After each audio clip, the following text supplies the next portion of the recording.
Hi everyone, it's Shari Carroll, and I'm really excited to bring you something from my art journal feature, but it's creating cards instead. And I just recently discovered a technique, and I'm so excited to share it with you, where I am using my Tim Holtz Distress Oxide ink refills.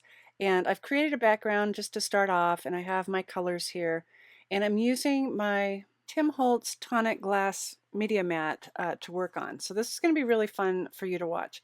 I have some regular 120-pound cardstock from Simon Says Stamp, and I've just cut these in the 4 1/4 by 5 1/2 format. So the colors I've chose are kind of masculine colors, and before I get started I want to make sure that I really shake these up well. And to do this, I'm using the craft surface of the mat, and I'm just adding 1 to 2 drops of the ink right onto the craft mat, and I'm using the Simon Says Stamp acrylic block. So what I'll do is start to drag this down. This is a super fun technique that I discovered because I wanted to get kind of a wood grain look. So the first thing I want to do is take my cardstock and drag it through the ink. If I have a lot of the ink left over on the acrylic block, I can also drag that onto the paper. So I'll drag this in a couple different areas until I get enough of this stormy sky blue onto my card. And I'll clean off my craft mat between each of the applications. The next color I'm using is old paper, and again I'm adding just 1 to 2 drops, dragging my acrylic block through. And this time I do have a lot of the ink on my block. I dragged it through a couple times. So I have that ink on my block. I can drag this through onto my card. If you're doing an art journal page, you can drag your color right onto your art journal page, or like I'm doing where I drag the paper through the ink. So this works for larger formatted type projects as long as you are working on a really nice flat surface.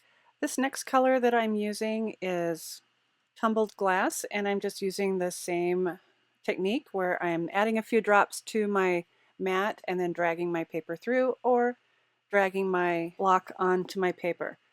This last color is ground espresso, and since it's a really dark color, I've only added 1 drop of the ink, and this gave me a thinner streak. And I'll finish swiping through the ink so that I can pick up the rest and complete my background. I'm using the Tim Holtz Distress Sprayer, and I'm adding some sprays of water to my card. Once I have that sprayed down, I'll grab a clean paper towel and I'll place that on top and lift off some of that color. This will really show the properties of the oxide ink, as those spots will turn just a little bit lighter. I am using the reverse confetti mod flowers die along with the stamps, and right now I'm just placing the die onto my panel and securing it with a little bit of tape, and I'll run this through my die cut machine. Once my pieces are cut, I'm using the matching stamps, and I'm using my MISTI with some grid paper from Simon Says Stamp on the inside. I'll be clear embossing the mod flower image, which is kind of like a crosshatch image, right onto those pieces. And so what I've done here is I've inked this up with some fog ink so that I can see the image onto that grid paper. With a little bit of adhesive on the back of my die cut, I can line this up so that I get a really perfect stamped image. Once I have that aligned, I can use some Simon Says Stamp clear ink, stamp that right onto that die cut.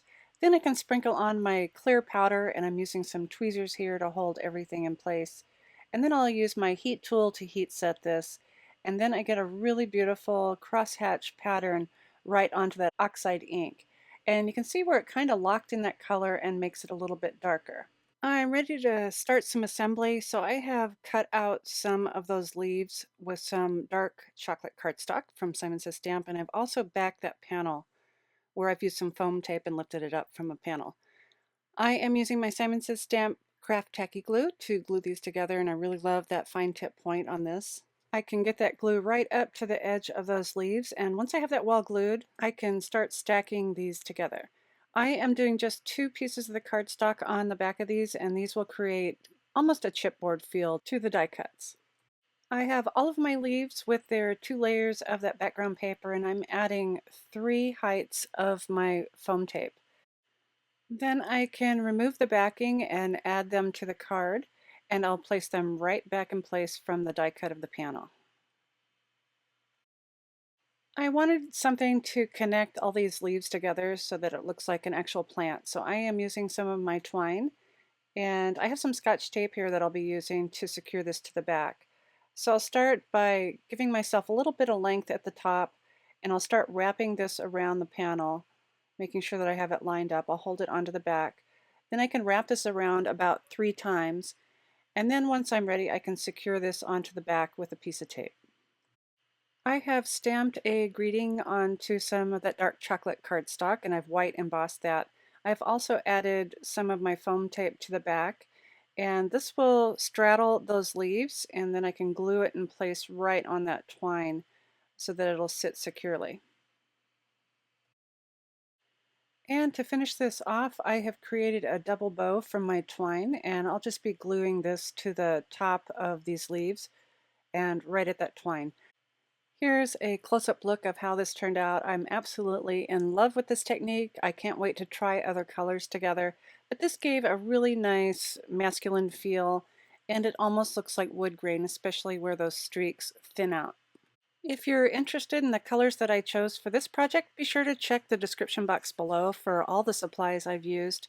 And I hope I've given you some inspiration in pulling out your Distress Oxide refills and trying something new. As always, thanks so much for watching.